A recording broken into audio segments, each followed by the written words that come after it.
जय माँ कामाख्या। आपका बहुत बहुत स्वागत है कामाख्या धाम में। अगस्त माह तुला राशि 2022 कैसा रहेगा आइए जानते हैं, लेकिन उससे पहले एक नज़र डालते हैं मुख्य त्योहारों पर। वह क्या है?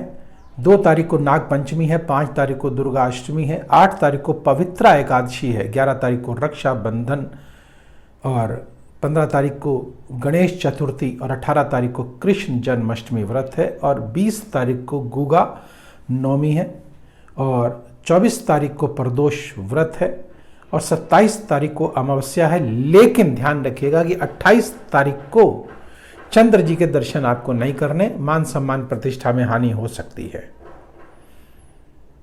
और आइए आगे बढ़ते हैं। 30 तारीख को हरिताली का तृतीय है व 31 तारीख को सिद्धि विनायक गणेश जी का व्रत है।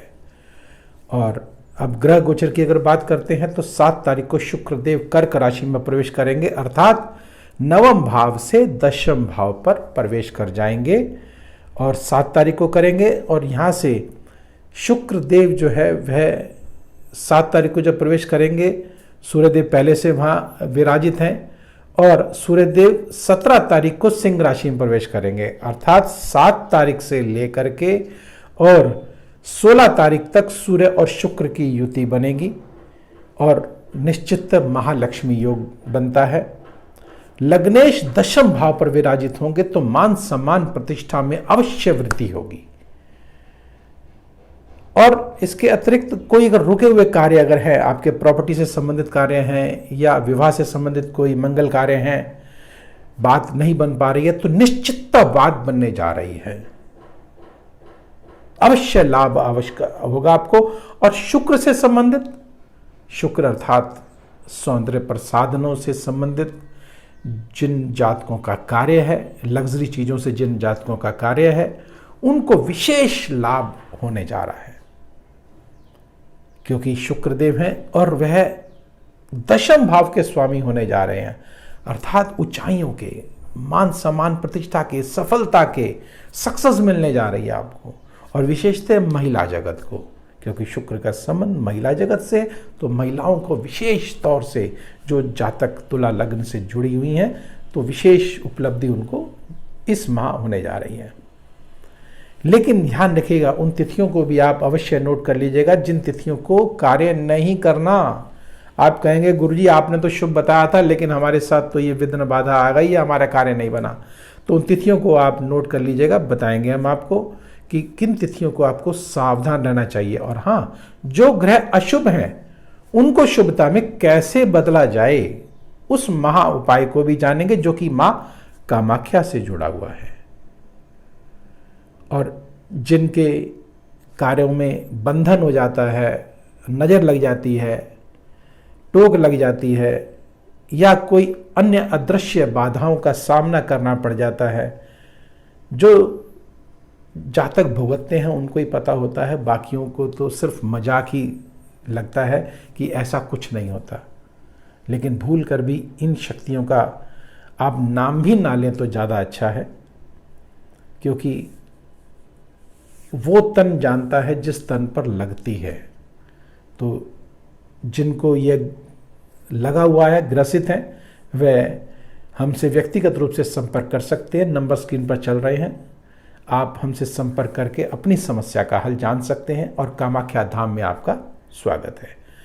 और जो जातक विदेश जाना चाहते हैं, नहीं जा पा रहे हैं, सफल नहीं हो पा रहे हैं या इन बाधाओं से ग्रसित हैं या नहीं समझ पा रहा कि हो क्या रहा है, तब भी समझिए कि किसी न किसी अदृश्य शक्तियों का जो है वह प्रभाव हमारे जीवन पर आ गया है। चाहे आप राहु का ही प्रभाव मान लें, राहु भी तो अदृश्य है, दैत्य ग्रह है वो, तो निश्चित आपके ऊपर अगर इन ग्रहों का प्रभाव है तो आप समझ नहीं पाएंगे कि क्या हो रहा है। अगर ऐसा हो रहा है तो किसी योग्य विद्वान को दिखा करके अपनी कुंडली का आकलन कराएं। और अगर वो तांत्रिक तरीके से देखते हैं तो ज़्यादा उत्तम है, क्योंकि हम लोग तांत्रिक तरीके से देखते हैं, जनरली वैदिक तरीके से कुंडलियों को देखा जाता है। आपकी अगर कोई जिज्ञासा है तो हमारे यहाँ 2 और 3 सितंबर को नैनीताल में शिविर भी लगने जा रहा है, जो कि उत्तराखंड में है। साधना शिविर है, जो जातक इच्छुक है वह सम्मिलित होकर के अपने ज्ञान को बढ़ा सकते हैं और साधना को प्राप्त हो सकते हैं। तो आइए आगे बढ़ते हैं। अब हम बात करते हैं एकादशेष भाव की। एकादशेष भाव जो कि आय का भाव है, क्योंकि आय सबको पसंद है। सब लोग आय के लिए काम करते हैं, पैसे के लिए काम करते हैं। लेन देन बिना जो है जीवन व्यर्थ है, और जब तक आय ना हो तो जीवन ही कुछ नहीं है, बिना आय के नथिंग। तो आइए आय की बात करते हैं। सर्वप्रथम आय जो है वह सूर्य देव वहाँ बैठे हुए हैं, अर्थात सिंह लगन वहाँ पर एकादश भाव में है, और दशम भाव पर सूर्य देव बैठे हुए हैं, और यह 17 तारीख को अपनी ही राशि एकादश भाव में चले जाएंगे। तो दशम भाव में जब तक विराजे हैं तब तक तो आपको सफलता देंगे, ऊंचाइयों को आप छुएंगे। कोई राजकीय कार्य अगर हैं तो आपको उनमें मान सम्मान प्रतिष्ठा मिलेगी, और लेकिन अगर आप प्राप्त करना चाहते हैं उस ऊंचाई को, तो आपको जब एकादश भाव में पहुंचे गई है 17 तारीख को, तो आपको उपलब्धि भी आपको हो जाएगी। और यहाँ पर बुध देव के साथ 4 दिन का योग बनेगा, क्योंकि बुध देव जो है वह 20 तारीख को कन्या राशि में प्रवेश कर जाएंगे, और 17 तारीख को यहाँ पर जो है वह सूर्य देव आएंगे। तो 4 दिन अर्थात 17, 18, 19 3 दिन जो है विशेष उपलब्धियों का योग आपके लिए बना हुआ है। प्राप्ति स्थान पर सूर्य बुद्धाधिपत्ति योग, और वह पंचम भाव को भी देख रहा है। आपकी इच्छा शक्तियों को भी मजबूत करेगा, और आय के साधन आपके मजबूत कर देगा। मान सम्मान प्रतिष्ठा में भी आपको बढ़ोतरी अवश्य होगी। और जैसा कि मैंने बताया है कि शुक्र देव भी जो है वह आपके लाभ कह रहा हूँ कि दशम भाव पर विराजित होने जा रहे हैं। सूर्य देव भी वह जो है दशम और एकादशेष भाव के स्वामी है, और बुध देव जो कि आय के स्वामी हैं, बुद्धि के स्वामी हैं, वह भी जो है। लेकिन ध्यान रखिएगा, बुद्धि के स्वामी बुध देव 20 तारीख को जब द्वादश भाव में चले जाएंगे तो ये कमजोर पड़ जाएंगे, जबकि आपके भाग्येश हैं, भाग्य के स्वामी हैं, लेकिन भाग्य आपका कमजोर पड़ जाएगा। अर्थात जो उपलब्धियां होने जा रही हैं उसमें थोड़ी सी गति धीमी पड़ जाएगी।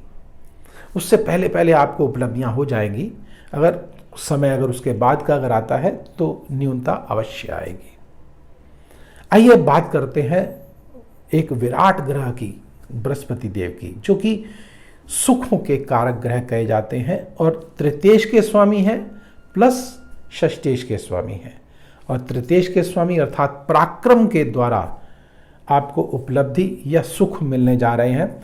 लेकिन जहाँ बृहस्पति 6ठे भाव में आ गए हैं तो यह जो है रोग का भाव है, ऋण का भाव है, शत्रुओं का भाव है।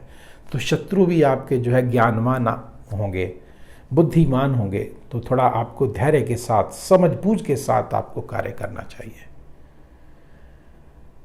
और यहाँ पर जब बृहस्पति देव आते हैं तो निश्चित एक रोग हमको देते हैं, जो कि लिवर से संबंधित रोग हो जाता है।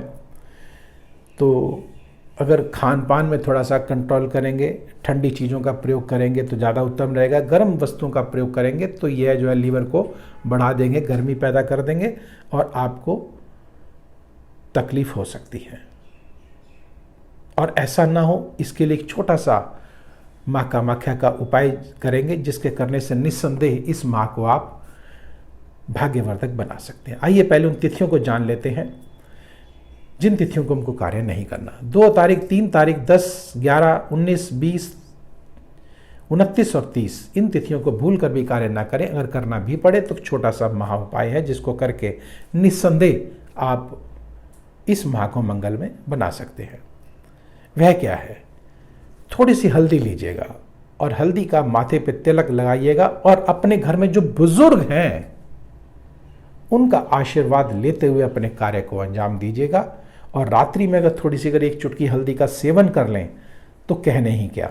आपको इस माह में आपको चैलेंज करूंगा, गारंटी दूंगा कि आपको किसी प्रकार का रोग कम से कम नहीं सताएगा, या आपके जो सुख है वो बढ़ जाएंगे।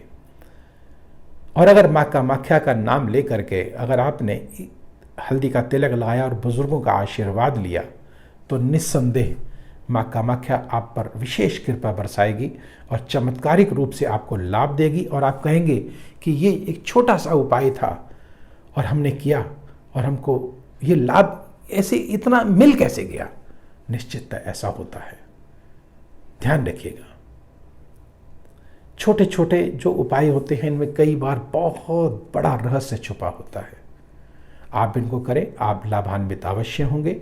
और जाने से पूर्व एक छोटा सा निवेदन, लाइक करें, सब्सक्राइब करें और बेल बटन को अवश्य दबाएं, जिससे अगला वीडियो आपके पास सबसे पहले पहुंचे और आप लाभान्वित हो सकें। अगला वीडियो अगर आप देखना चाहते हैं कि जल्दी जल्दी सबसे पहले यह लाभ हमको मिले, तो इसको लाइक करें, सब्सक्राइब करें और बेल बटन को अवश्य दबाएं। तो अब मुझे दीजिए आज्ञा। जाने से पूर्व एक छोटा सा निवेदन और भी है कि अगर आपकी कोई समस्या है, व्यक्तिगत रूप से आप संपर्क करना चाहते हैं, तो आप नंबर स्क्रीन पर चल रहे हैं, व्यक्तिगत रूप से भी आप हमसे संपर्क कर सकते हैं। जय मां कामाख्या।